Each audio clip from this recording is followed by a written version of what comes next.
gente! Sejam muito bem-vindos a mais um vídeo aqui no canal Tudo Certo Por Aí. No vídeo de hoje, a gente vai conversar sobre os 9 poderosos princípios para o aprendizado que mudaram a minha vida. E ele é com base nesse livro aqui do Scott Young, que é Ultra Aprendizado. Está preparado? Já pega o seu papel, já pega a sua caneta, se inscreve nesse canal, deixa o seu like, eu tenho certeza que você vai gostar desse vídeo. É um vídeo muito completo sobre aprendizado e eu vou trazer os 9 princípios que o autor apresenta. Se você não conhece o autor desse livro, ele tem um canal aqui no YouTube, ele é bem didático e acessível, é bem legal. Ele começou a estudar sobre como aprender, porque ele queria aprender novas línguas. Inclusive, ele foi para a Espanha somente para aprender espanhol. Então, ele gosta de aprender por meio de experiências e ele fez um estudo em relação a como a gente aprende melhor, justamente se usamos as experiências e a prática a nosso favor. Então, assim, nada do que eu acredite mais do que você de fato transformar os seus estudos, aquela teoria chata e abstrata, em algo concreto por meio da prática. Eu comecei a ler livros sobre aprendizado lá, pelo menos há uns 4 anos, 5 anos atrás. E esse foi um dos livros que eu li assim que ele lançou, se não me engano. Pelo menos assim que ele chegou aqui no Brasil. É um best-seller. E é um livro muito bom, eu tiro muitas referências, várias coisas que eu falo aqui pra vocês eu conheci por meio desse livro. E eu acho muito interessante a gente analisar esses 9 princípios juntos pra ver o que se encaixa na nossa rotina de estudos. Combinado? Vamos lá comigo? Primeiro ponto, ele fala sobre a importância de aprender, só que de aprender com um método. Método é palavrinha mágica. Por quê? Porque a gente acha que a gente pode fazer tudo ali só na intuição. Ah, não, eu estudo, mas eu estudo como eu acho que eu sei estudar, porque eu estudo desde a época da escola e da faculdade. E se naquela época eu simplesmente sentava a bunda na cadeira e estudava, agora eu vou sentar a bunda na cadeira e vou estudar. Aí, de repente, você não começa a estudar, você tem a sensação de que você é burro, de que você não sabe aprender, de que você não é capaz de alcançar os seus objetivos profissionais por meio dos estudos. Mas a verdade é que simplesmente você não foi ensinado a estudar, você não tem um método eficiente de estudos. Estudar não é ler várias páginas de vários livros, estudar não é assistir um monte de aula na sequência, que é o que a maioria dos preguiçosos fazem. Estudar vai muito além disso e o estudo transforma as nossas mentes e as nossas vidas, porque somente o estudo, somente o conhecimento nos traz um valor de mercado, um valor de ação e, portanto, resultados profissionais e também resultados pessoais. Eu sempre falo para vocês estudarem sobre relacionamentos, para que vocês construam boas famílias, bons casamentos. Agora que eu tô grávida, eu tô estudando tudo sobre o bebê, sobre parto, sobre os primeiros dias do bebê. Mais pra frente eu vou estudar sobre educação da criança. Então estarei sempre baseada, sempre buscando o conhecimento como uma forma de fazer o que tem que ser feito da melhor forma que eu posso, de acertar. Eu não sei se você está passando, sobrevivendo a essa vida, mas eu decidi que eu ia fazer a minha vida valer a pena. Eu decidi que eu ia acertar. E para acertar, a gente precisa descobrir qual é a melhor forma de fazer aquilo, qual é a melhor forma de atuar profissionalmente ou nas nossas áreas pessoais da vida. O que nos traz isso? Conhecimento, estudar. Então esteja sempre estudando de forma intencional, ok? Vamos aos 9 princípios, porque eles são de fato poderosos para o aprendizado e eles mudaram a minha vida, eles são base para o meu método de estudos. Eu sou apaixonada tanto por esse livro quanto por esse livro aqui, quer ver, ó? Como estudar e como aprender. Eles são, na verdade, bem parecidos no sentido da linha que eles seguem sobre o aprendizado. Eles vão falar sobre compreensão, eles vão falar sobre fixação de conteúdo, como que a gente faz para, de fato, fixar, como a gente recruta concentração, sobre a parte de evocação, que é muito importante. Vocês vão ver quando a gente estiver conversando sobre os 9 princípios aqui. Vamos lá? Já deixa o seu like? Deixa o seu like, por favor, porque é muito importante pra mim. Vamos continuar gravando, porque sem tempo pra voltar tudo, falar tudo de novo, ok? Eu tô precisando descobrir o que eu tenho que fazer pra conseguir tirar um livro e não desmontar tudo. Se você sabe, deixe nos comentários aí pra mim, porque olha o que aconteceu.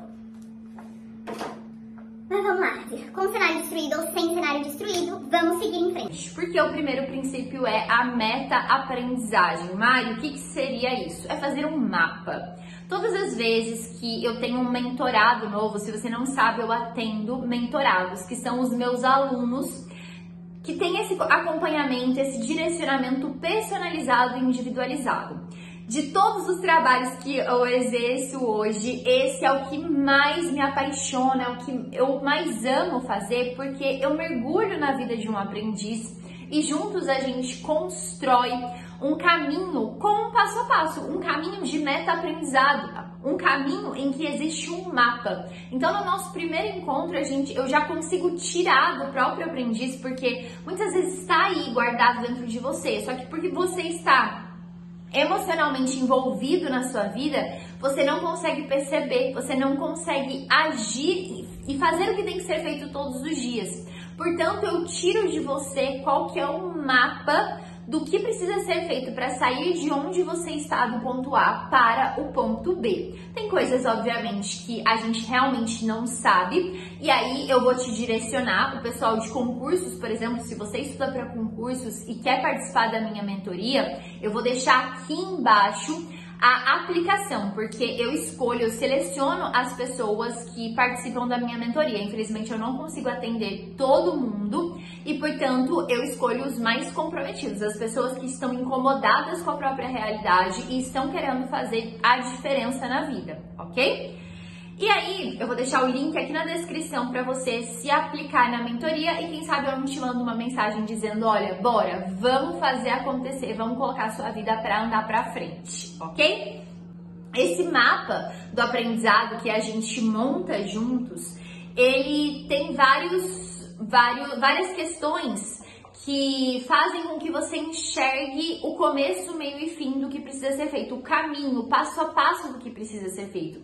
Isso, além de te trazer clareza, traz uma certa calmaria no seu coração, porque quando a gente não sabe o como fazer, a gente se sente muito inseguro, né? A gente não sabe as atividades, a gente tem a sensação de que é muita coisa, e provavelmente é muita coisa, mas quando elas estão ordenadas, com prazo para acontecer, você fica menos ansioso e consegue agir no dia a dia. Então, o mapa do aprendizado, no caso ele chama de meta-aprendizagem, ele vai ter ali o como fazer, o porquê fazer, o que fazer e também os prazos. Ele enxerga a necessidade de você ter um planejamento numa visão de longo prazo, de médio prazo e de curto prazo. E de fato, isso é muito importante. Eu trabalho também com os meus mentorados. Se você quer se tornar um mentorado da Mari, não se esquece que no link da descrição eu deixei o formulário de aplicação para a mentoria. Eu tô te esperando por lá. E aí o nosso segundo princípio é o seguinte, foco. Obviamente, para você estudar bem, para você ter um ultra aprendizado, você precisa ter concentração. Essa concentração ela é necessária tanto no início dos estudos, porque muitas pessoas fogem de estudar, muitas pessoas procrastinam, e aí a gente tem várias razões inconscientes que podem estar te atrapalhando a sentar para estudar. É um trabalho descobrir quais são, e a gente pode ter algumas razões materiais mesmo. O fato de você não ter esse mapa do aprendizado, de você não ter um planejamento claro do que precisa ser feito, já é uma possibilidade, já é um resultado que gera um resultado de não ação, de procrastinação. Então você não consegue sentar e se concentrar. Ele também fala da concentração durante os estudos. Poxa, eu sentei e comecei a estudar. Mas aí deu 5 minutos e já tô querendo dispersar, já tô pensando em outra coisa, não tô conseguindo entender, compreender e seguir aqui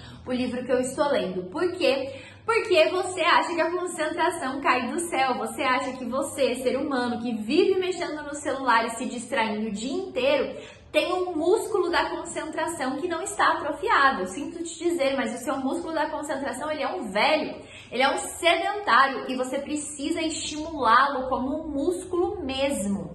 E como que a gente faz isso? Na prática, para se manter a concentração, você vai precisar retomá-la quantas vezes forem necessárias, com muita paciência. Então, poxa, distraí aqui, deixa eu voltar. Distraí aqui, deixa eu voltar. O que acontece? A pessoa distrai, ela fala assim, ai, quer saber? Isso aqui não é pra mim, larga e nunca mais volta.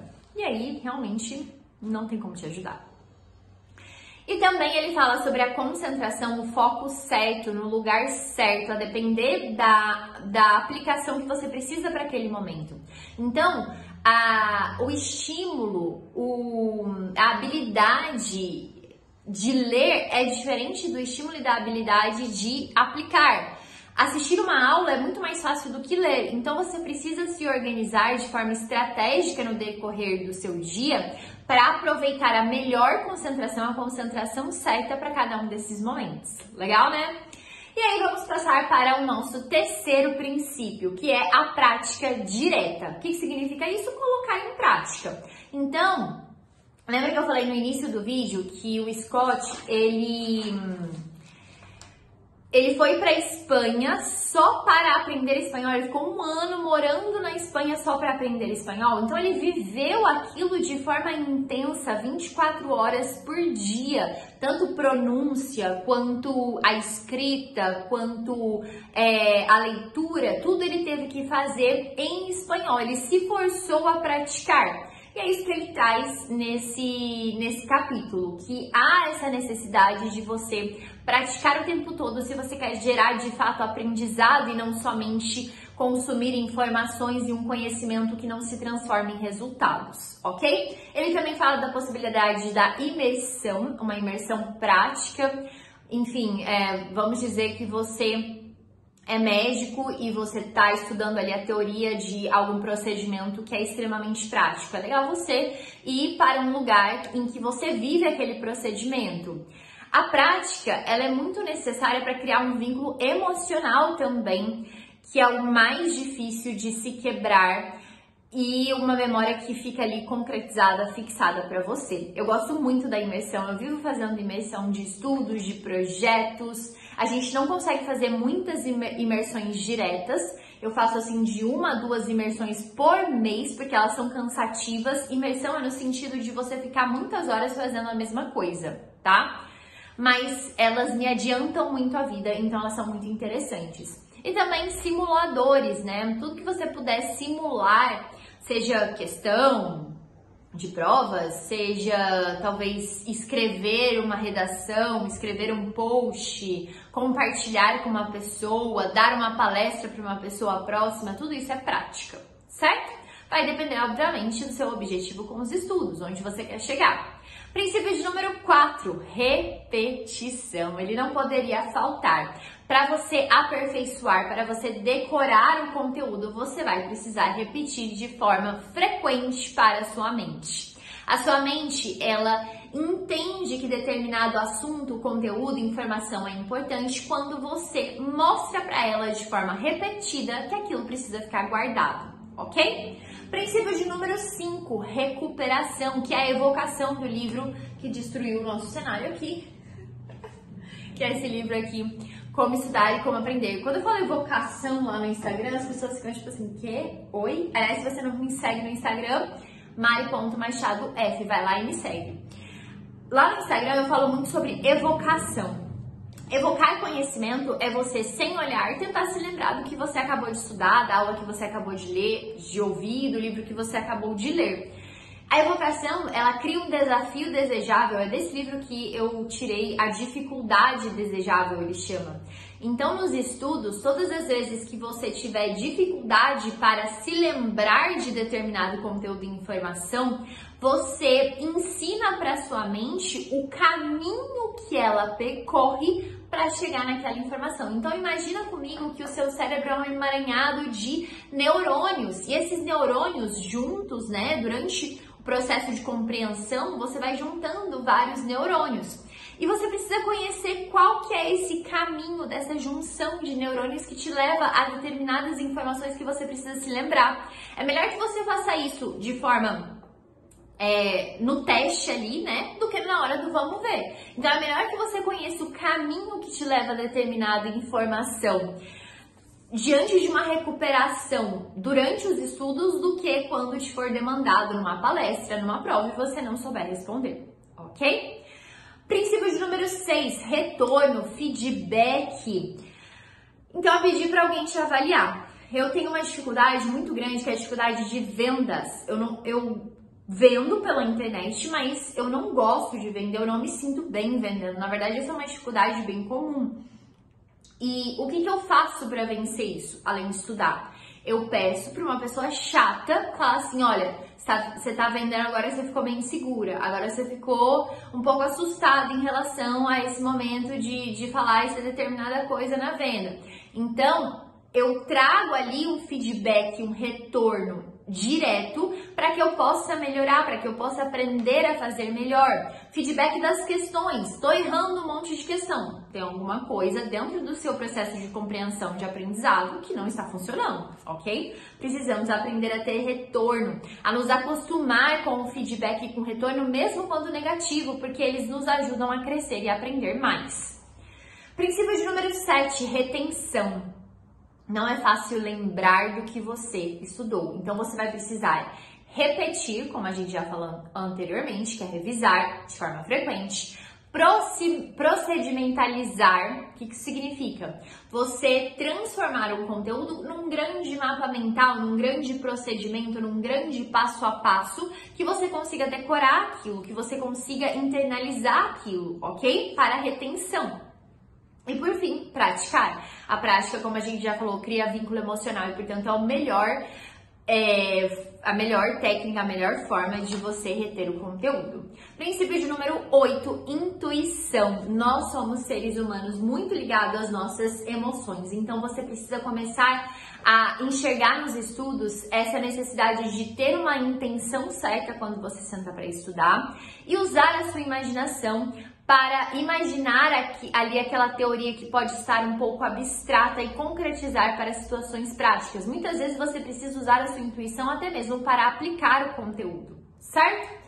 E o princípio de número 9 é a experimentação. Muita gente fica ali no mundo das ideias pensando, meu Deus, será que eu vou estudar? Eu vou fazer um resumo digitado ou escrito? Eu vou fazer colorido ou é melhor deixar tudo no preto e branco? Eu vou usar resumo ou mapas mentais? Eu vou me organizar ou não vou fazer nenhum planejamento? As pessoas se perdem numas questões que, se elas colocassem em prática, testassem, experimentassem, elas conseguiriam descobrir se aquilo funciona para elas ou não.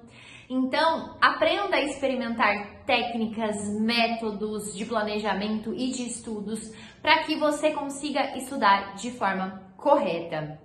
Esses princípios, eles norteiam o seu método de estudo. Se você for selecionado para participar da mentoria, você vai ter acesso ao seu método de estudos, que é o nosso curso online sobre estudos e aprendizado, além das mentorias em grupo para trocar experiências, que é muito gostoso, e as mentorias individuais, que são 4 encontros em que eu te ajudo de forma personalizada e individual. Se você gostou desse vídeo, não se esquece de se inscrever no canal, deixar o seu like, ativar o sininho e compartilhar com a galera. Muito obrigada por ter assistido ele até aqui. Um beijão e até o próximo.